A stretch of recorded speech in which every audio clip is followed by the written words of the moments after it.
이번 시간에는 SQL에 대해서 살펴보도록 하겠습니다.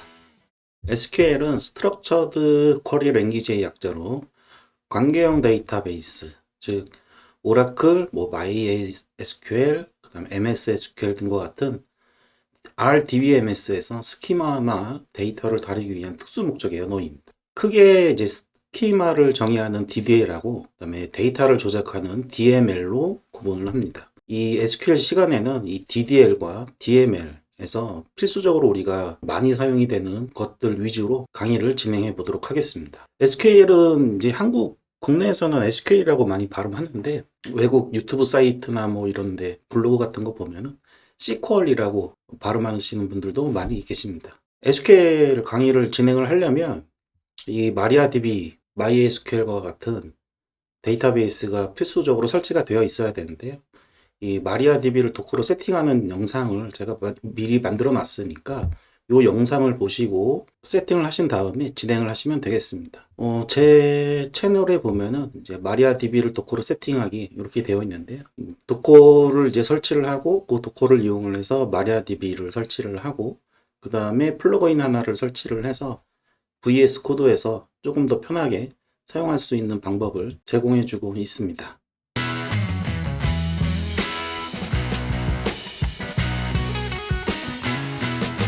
SQL 강의를 진행을 하면서 이제 학생 정보하고 성적 정보에 대한 이런 데이터 두 개의 데이터 정보를 이용을 해서 세팅하는 과정을 제가 하나씩 하나씩 보여드릴 거고요. 이번 시간에는 이제 DDL이라고 해서 우리가 데이터가 이렇게 있으면은 이 데이터의 구조 정보, 이것을 테이블이라고 하는데요. 이 테이블을 다루는 부분을 DDL이라고 합니다. 그래서 DDL은 데이터베이스 스키마를 정의하는 데 사용되는 명령어들이고요. 주로 여기서는 이제 백엔드 개발자를 위한 SQL 강의이니까 이 테이블의 이제 생성, 수정, 삭제하는 거에 대해서 알아보도록 하겠습니다. 먼저 테이블을 생성하는 것을 보도록 하겠습니다. 테이블을 생성을 할 때는 create라는 키워드를 사용을 하고요. create 테이블 이렇게 한 다음에 여기 이 부분에 테이블 명을 적어주게 됩니다. 그러면은 여기서는 이제 student라고 되어 있죠. 그래서 student라는 테이블을 생성을 하고 그 다음에 student ID, name, age라는 컬럼, 여기 데이터에서 보면은 여기 위에 있는 부분 보이시죠? 예. 요 위에 있는 부분, 요 데이터 표가 있었을 때 요 칼럼의 제목이 되는 부분, 예, 이 부분을 명시를 해주고요. 이 부분을 명시를 했을 때 자료형, 그 다음에 제약 조건 이런 것들을 세팅을 해주게 됩니다. 이 create 테이블 요 문법은 뭐 암기를 해야 되는 부분이니까요. 여러분들이 한 10번 정도만 create 테이블 한번 해보시면 감이 오실 겁니다. 일단은 여기 나와 있는 스크립트를 이용을 해서 student라는 테이블을 만들어 보도록 하겠습니다.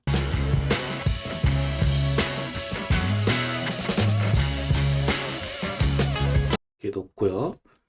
그리고 나서 내가 이렇게 소괄호 적어주고 세미콜론 넣어주고요. 이 안에다가 칼럼을 명시를 하게 됩니다. 그래서 학생명,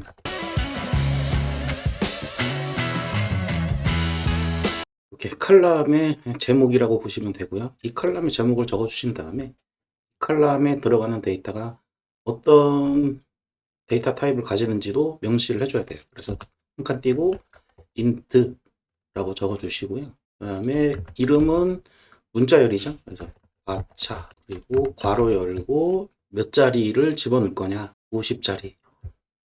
age는 이제 숫자니까 int 이렇게 적어주고 나이는 꼭 넣어야 돼. 그러면 난 널 이런 식으로 적어주게 됩니다.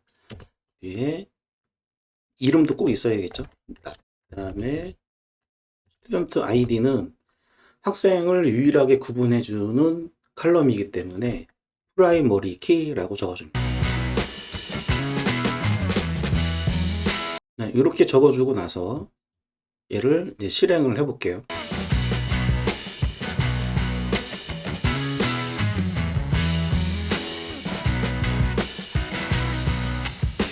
실행을 하게 되면은 이렇게 실행했던 스크립트가 나오고 이렇게 녹색 불이 뜨면은 정상적으로 실행이 됐다라는 뜻이고요.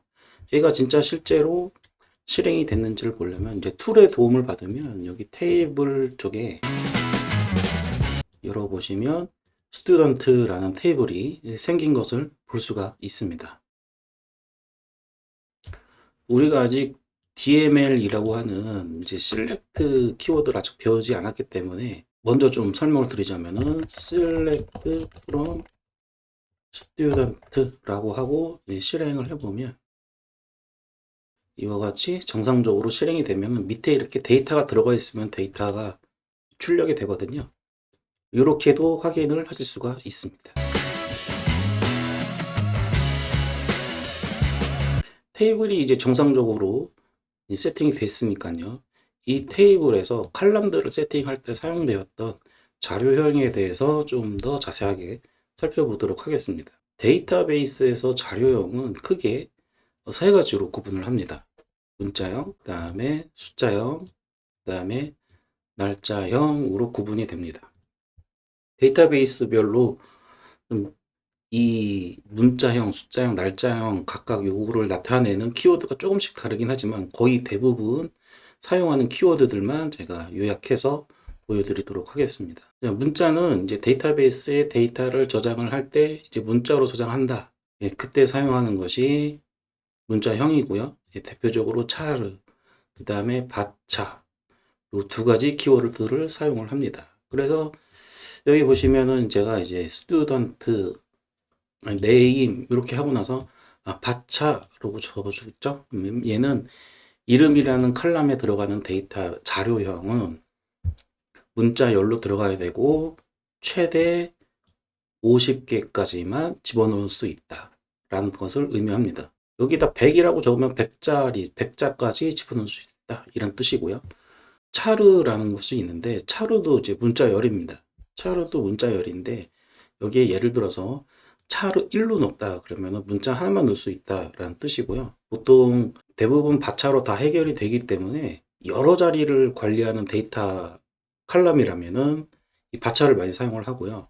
그 다음에 여기 보시면은 성별을 의미하는 뭐 메일, 피메일과 같이 M, F로 구분이 되는 이런 한 자리만 필요한 경우, 그런 경우, 그 다음에 뭔가 그 칼럼이 코드로 관리되는 경우, 이런 경우에는 차르를 많이 사용을 합니다. 이 두 개를 구분하는 이유가 뭐냐면 예를 들어서 차르를 100으로 했다. 그러면 내가 만약에 이 칼럼에 차르 100이라고 해놨는데 이름을 매튜라고 했다가 매튜 하면 이제 MATTHEW 일곱 자밖에 필요하지 않잖아요. 그럼 나머지 93자가 공백으로 채워져서 저장소에 저장이 되거든요. 그러면은 이런 것들이 많아지게 되면은 이 스토리지에 차지하는 공간들이 굉장히 많아지겠죠. 그래서 이제 공간 절약을 위해서 바차라는 것을 여러 개를 몇 개 들어올지 잘 모르는 상황이라면 바차를 사용을 하고요. 고정적으로 자리가 고정되어서 들어오는 경우라면은 차르를 이용을 합니다. 다음으로는 이제 숫자인데요. 제가 아까 전에는 이제 인트라고 이제 적어 놓긴 했는데 대부분의 경우 뉴머릭이라는 것을 많이 사용합니다. MySQL, MariaDB 뭐 이런 거는 이제 뉴머릭을 많이 사용을 하고 그 다음에 오라클 같은 경우에 좀 다르게 넘버라는 것을 사용을 합니다. 그러니까 키워드가 살짝 다르죠. 뉴머릭, 넘버 이렇게 살짝 좀 다르긴 한데 어쨌든 숫자라는 것은 뭐 동일하고요. 그 다음에 괄호 열고 이 안쪽에 들어가는 이 부분이 있는데 이 부분에 이제 5, 2 이렇게 돼 있으면은 앞에는 5자리 그 다음에 소수점 뒤에는 2자리까지만 쓸 거야 라고 표시를 하는 겁니다. 요거 이제 를 설계하시는 분이 이제 정하시게 되는 부분이기도 하죠. 몇 자리까지 필요할 것이냐라고 하는 것은 실제 프로그램을 설계하시는 분이 데이터를 보고 분석을 해서 최대로 한 10자리, 소수점 뒤로는 한 5자리까지만 필요하다. 이렇게 되면은 10,5 이런 식으로 세팅을 하게 됩니다. 다음으로는 날짜입니다. 날짜는 이제 date라는 거를 많이 사용을 합니다. 데이터랑 그다음에 date 타임 이런 식으로 이제 표현이 되고요. 그다음에 이제 타임 스탬프라는 것이 있는데 date는 보통 날짜와 시간 이렇게 들어가게 되고 DBMS에 따라서 좀 다른데 데이트 타임이라는 게 있을 수 있거든요. 데이트 타임이라고 하는 것은 날짜와 시간까지, 데이트라는 것은 날짜, 그다음에 타임 스탬프라는 것이 있는데 타임 스탬프는 이 밀리세컨드까지 저장을 합니다. 요 차이점이 있다라는 거. 그래서 타임 스탬프는 언제 쓰냐? 내가 데이터를 저장하고 수정한 날짜를 기록하는 거라면은 데이트만으로도 거의 해결이 되겠죠. 근데 로그를 계속 지속적으로 막 쌓는 그런 데이터 자료형이다. 그러면은 밀리세컨드까지 0.0001 0.001초까지 또 기록을 해야 되겠죠. 그런 경우에 사용하는 것이 타임 스탬프입니다. 자, 이번에는 포린키에 대해서 좀 살펴보도록 할게요. 포린키가 뭐냐면은 참조되는 키다라는 건데, 우리가 앞서 제일 처음에 봤던 데이터를 좀 살펴볼게요. 학생 정보에는 학생 아이디, 이름, 나이 이렇게 세 개가 있고, 그 다음에 성적 정보에는 학생 아이디, 과목, 점수 이렇게 해놨어요. 그리고 이 학생 아이디는 학생 정보에 있는 아이디를 가져다가 데이터를 집어넣는 거. 이거를 바로 포린 키라고 합니다. 일반적으로는 이제 프라이머리 키로 아까 저장을 했었죠. 여기 보시면은 스튜던트 아이디를 프라이머리 키. 포린 키가 참조할 수 있는 키는 프라이머리 키여야 합니다. 그래서 프라이머리 키로 내가 참조하려는 테이블에 칼럼이 세팅이 되어 있고, 그런 다음에 이 성적 정보의 학생 아이디는 학생 정보의 학생 아이디를 참조해서 여기에 없는 값은 이 성적 정보의 학생 아이디 값에 집어넣을 수가 없어요. 그래서 반드시 여기 있는 것만 집어넣고 싶을 때, 그럴 때 어떤 제약 조건을 주고 싶을 때 포린 키를 사용을 하고요. 포린 키를 세팅하는 이 문법을 이제 제가 스크립트로 작성을 해놨는데, 일단 성적 정보를 가지고 있는 테이블을 크리에이트 테이블 하는 이 스크립트를 한번 살펴보도록 하겠습니다.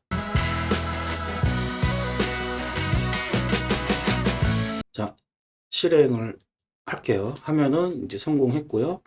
이 우측에 보면은 스튜던트 그레이드라는 테이블이 생긴 것을 볼 수가 있고, 칼럼이 스튜던트 아이디, 서브젝트, 그다음에 그레이드, 점수, 과목 이렇게 세 개의 칼럼을 가지고 있는 스튜던트 그레이드라는 테이블이 생성이 되었고, 여기 보시면 포린 키라고 되어 있어요.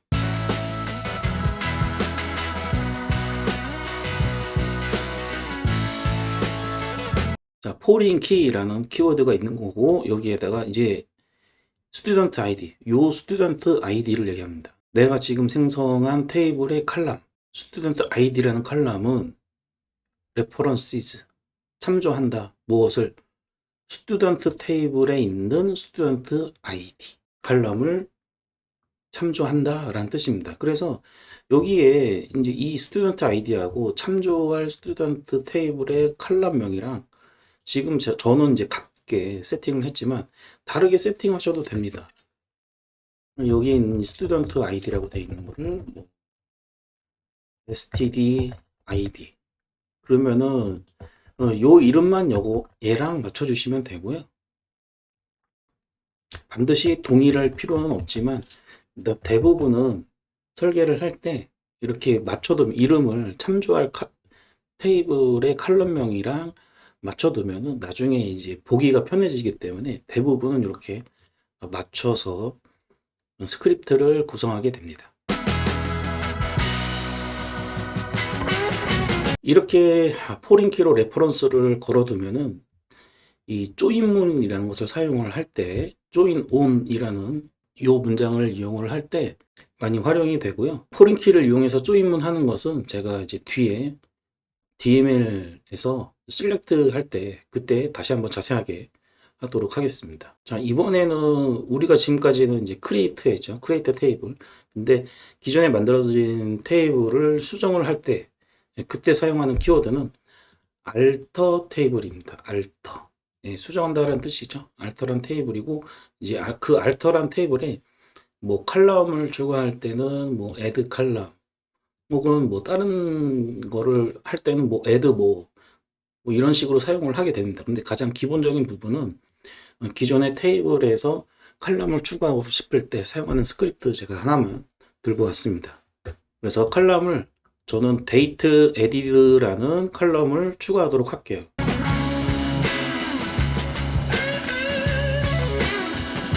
알터 테이블 스튜던트, 아까 전에 스튜던트라는 테이블을 하나 만들었었죠. 그 스튜던트라는 테이블을 수정할 거냐라는 뜻이고요. 그리고 이제 add 칼럼을 하나 추가할 거야 라는 뜻입니다. 뭘 수정할 거냐? 나는 칼럼을 추가할 거야. 이렇게 이해를 하시면 될 거예요. 데이트 데이트형으로 만들 거고, 얘는 값을 반드시 넣어야 돼. 널 이렇게 넣어주시고, 그 다음에 얘는 값을 이제 집어넣을 때 특별히 지정하지 않더라도 기본적으로 넣어줄 값이 뭐냐라는 거를 지정해 줄 수가 있는데요. 이것을 디폴트라고 합니다. 디폴트, current date 이렇게 입력을 하고 실행해 보겠습니다. 실행하기 전에 일단 기존의 테이블이 어떻게 되어 있는지 한번 보죠. 스튜던트라는 테이블은 컬럼이 스튜던트 ID, 얘는 프라이머리 키라고 그랬죠. 그래서 여기 열쇠 모양으로 되어 있는 걸 볼 수가 있습니다. 그다음에 네임 칼럼, 에이지 칼럼 이렇게 세 개가 있는데, 얘를 이제 실행을 하면 데이트 에디드, 데이트 타입으로 칼럼이 하나 더 추가가 된 것을 볼 수가 있습니다.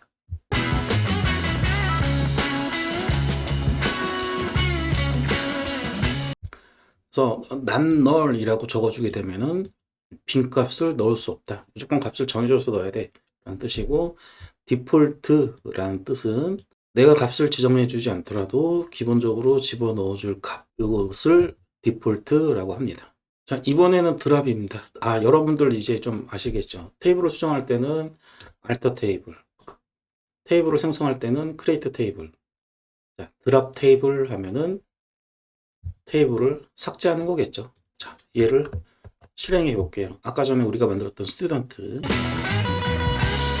드랍 테이블 하면은 테이블이 다 사라져 버립니다. 자, 실행 한번 해볼게요.